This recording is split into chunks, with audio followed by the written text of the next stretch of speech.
আজ শ্রাবণের প্রথম সোমবার। তো আমি দেখো মালা গাঁথছি। মালা গেঁথে সব সাজিয়ে নিয়ে যাব জল ঢালতে।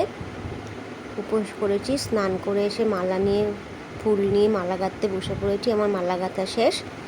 এবার এটাকে খুব সুন্দর করে সাজিয়ে বাবার মাথায় জল ঢালতে যাব। তো তোমরা কে কে এরকম শ্রাবণ মাসের প্রথম সোমবারে বাবার মাথায় জল ঢেলেছো আমাকে কিন্তু কমেন্টে জানিও।